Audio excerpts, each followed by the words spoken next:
নমস্কার সবাইকে বন্ধুরা, আজকে 6 এপ্রিল 2025 ইংরেজি ত্রিপুরা দর্পণ পত্রিকায় উঠে আসা একটি বিশেষ গুরুত্বপূর্ণ হেডলাইনের বিস্তারিত আলোচনা কি দেওয়া হয়েছে সেটা এখন আমরা দেখব। হেডলাইনটির নাম হলো কৈলাসশহরে শাসকের হাতছাড়া হচ্ছে আরও এক গ্রাম পঞ্চায়েত। এখানে বলা হচ্ছে কৈলাসশহরে শাসক দলের হাতছাড়া হচ্ছে আরও এক গ্রাম পঞ্চায়েত।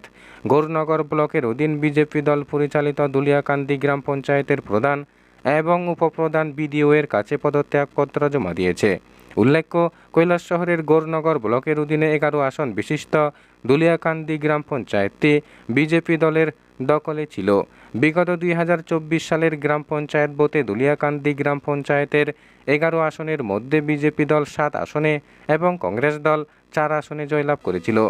ভোটে বিজেপি দলের পঞ্চায়েত সদস্যরা জয়লাভ করার পর বিজেপি দলের পঞ্চায়েত সদস্যা রেভারানী নম বিশ্বাসকে প্রধান এবং অপর পঞ্চায়েত সদস্য তোফাইল আহমেদকে উপপ্রদান করা হয়েছিল। কিছুদিন পঞ্চায়েত ঠিকঠাকভাবে চললেও বিগত কয়েক মাস পূর্বে পঞ্চায়েতের প্রধান এবং উপপ্রধানের বিরুদ্ধে বিভিন্ন দুর্নীতির অভিযোগ তোলে খোদ বিজেপি দলের পঞ্চায়েত সদস্যরা। দুর্নীতির পাশাপাশি সদলীয় পঞ্চায়েত সদস্যদের সাথে খারাপ আচরণ এবং পঞ্চায়েত অফিসে সবার সাথে আলাপ আলোচনা না করেই প্রধান এবং উপপ্রধান নিজেরাই বিভিন্ন সিদ্ধান্ত নিয়ে নিতেন বলেও অভিযোগ উঠেছিল। স্থানীয় বিজেপি দলের নেতাদের জানানোর পরও কেউ কোনো ধরনের পদক্ষেপ না নেওয়ায় পরবর্তী সময়ে চলতি বছরের 3রা মার্চ কংগ্রেস দলের 4 জন এবং বিজেপি দলের 2 পঞ্চায়েত সদস্য মিলে মোট 6 জন পঞ্চায়েত সদস্য পঞ্চায়েতের প্রধান এবং উপপ্রধানের বিরুদ্ধে ঊনকোটি জেলার পঞ্চায়েত অফিসার ডেভিড হালামের নিকট লিখিতভাবে অনাস্থা প্রস্তাব জমা দিয়েছিলেন।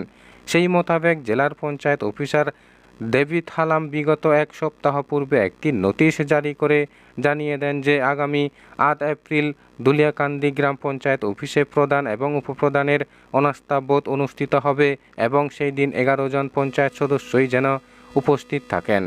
8 এপ্রিলের অনাস্থা ভোটের পূর্বে প্রধান এবং উপপ্রধান 5 এপ্রিল শনিবার বিকেলে গৌরনগর ব্লকের বিডিও নবারুণ চক্রবর্তীর কাছে লিখিতভাবে পদত্যাগপত্র জমা দেয়। পদত্যাগপত্র জমা দেওয়ার ব্যাপারে গৌরনগর ব্লকের বিডিও নবারুণ চক্রবর্তী সংবাদ প্রতিনিধিদের মুখোমুখি হয়ে জানান যে প্রধান এবং উপপ্রধান ওনারা নিজেই এসে পদত্যাগপত্র জমা দিয়েছে এবং ওনাদের ব্যক্তিগত কারণে পদত্যাগপত্র জমা দিয়েছেন বলে পদত্যাগপত্রে লেখা রয়েছে বলেও বিডিও জানান। সারা রাজ্যের প্রতিটি মণ্ডলের সাথে কৈলাসশহরেও নতুন মণ্ডল সভাপতি নিয়োগ করেছিল দল, কিন্তু নতুন মণ্ডল সভাপতি হবার পর থেকে কৈলাসশহর মণ্ডলের অধীনে থাকা একের পর এক গ্রাম পঞ্চায়েত বিজেপি দলের হাতছাড়া হয়ে যাচ্ছে। শহর উত্তরাঞ্চল এলাকায় সংগঠন একেবারেই তোলানিতে চলে গেছে বলে অনেকেরই অভিমত। বন্ধুরা, খবর আপাতত এই পর্যন্ত। বন্ধুরা, ভিডিওটি ভালো লাগলে লাইক, শেয়ার, সাবস্ক্রাইব করে আমাদের সঙ্গে থাকুন। ধন্যবাদ সবাইকে ভিডিওটি দেখার জন্য।